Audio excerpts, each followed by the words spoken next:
Have you ever walked into a crowded room, a busy party, or even a brightly lit grocery store and felt an immediate, overwhelming urge to run away?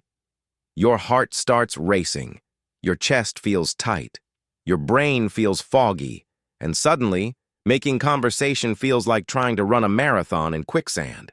If you've experienced this, you probably walked away with a self-assigned label. I have social anxiety. You assume that you are simply afraid of people, terrified of judgment, or fundamentally bad at socializing. But what if that diagnosis is completely wrong? What if your mind isn't broken, and you aren't a coward? What if the problem isn't the people at all, but the noise, the lights, and the sheer volume of data? Welcome back to Mind Cipher.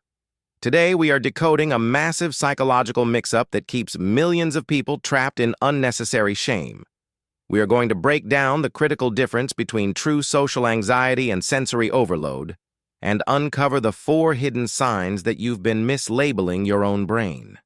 To understand why this mix-up happens, we have to look at how different brains process the world. In psychology, true social anxiety is driven by a very specific cognitive fear, the fear of negative evaluation.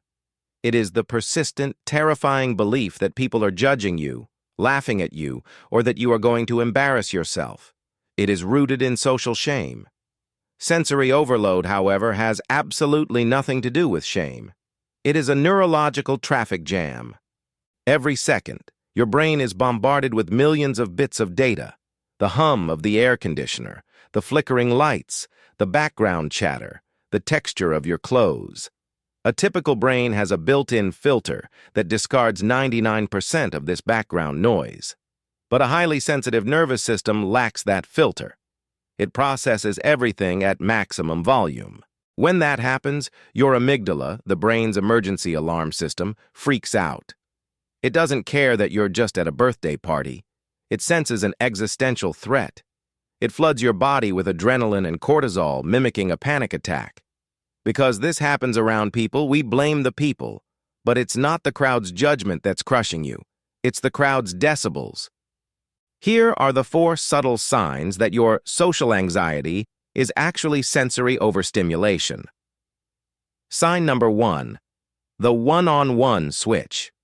Think about how you operate in different social settings.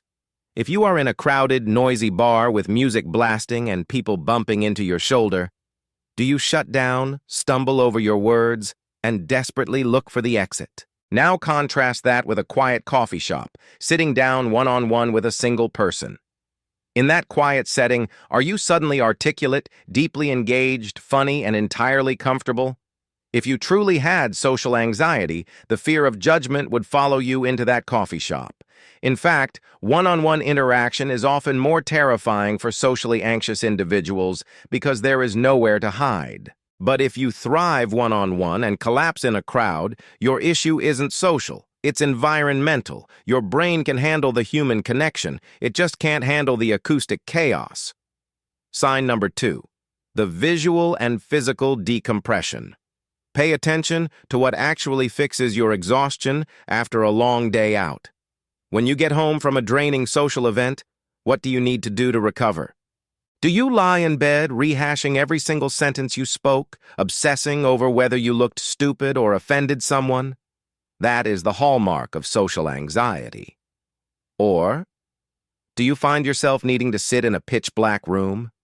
Do you immediately change into sweatpants because your jeans feel like sandpaper? Do you need absolute dead silence for an hour just to feel human again? If your recovery requires removing physical stimuli, lights, tight clothes, sounds, rather than soothing your social insecurities, your nervous system was overstimulated, not your ego. You aren't recovering from a social failure. You are letting your sensory organs cool down. Sign number 3, anticipatory focus versus immediate crashing. Let's look at the timeline of your distress. True social anxiety is famous for its anticipatory dread. If you have an event next Tuesday, you will spend the entire week dreading it. You will lose sleep, map out worst-case scenarios, and rehearse conversations in your head days in advance. Sensory overload behaves very differently. You might actually feel excited to go to the event. You get dressed up, look forward to it, and walk in feeling great. But 45 minutes in, an invisible wall hits you. Suddenly, without warning, your energy drops to absolute zero. Your brain gets foggy, you lose the ability to form complex sentences, and you feel an intense irritability rising inside you. You went from fine to completely done in a matter of minutes. That sudden crash isn't anxiety. That is your brain's processing chip overheating. Sign number 4, peripheral sensitivity. The final sign is how you react to things that have nothing to do with people. If you are someone who gets deeply irritated by scratchy clothing tags, strong perfumes, the sound of someone chewing loudly, or a clock ticking in a quiet room, you possess a highly sensitive nervous system. When you take that already sensitive nervous system and drop it into a social gathering, it doesn't stand a chance. The ambient noise of 20 people talking is the neurological equivalent of a siren blaring directly into your ear. Your brain enters a state of hypervigilance, making you feel anxious, jittery, and defensive. You've spent years criticizing your personality when you should be accommodating your biology. So, how do we crack the cipher on this? How do you live with an unfiltered brain? First, you must drop the shame. Stop telling yourself you are socially broken. You love people. You just hate chaos. Second, change your strategy. If you think you have social anxiety, the standard advice is exposure therapy, forcing yourself into terrifying social situations over and over again. But if you actually have sensory overload, forcing yourself into loud, chaotic environments will only traumatize your nervous system further. Instead, practice sensory management. Wear high-fidelity earplugs that lower the volume without blocking out conversation. Take regular 5-minute breaks to sit in a quiet bathroom stall or step outside into the fresh air to let your nervous system reset. Choose quieter venues for your social gatherings. When you protect your senses, you liberate your social self. You aren't broken. Your world is just incredibly loud. Treat your nervous system with respect, and you'll realize you were never anxious at all. If this chapter brought you a sense of clarity today, subscribe to MindCipher, leave a comment, and share this with someone who needs it. I'm your investigator, and the human mind remains our greatest puzzle. See you in the next chapter.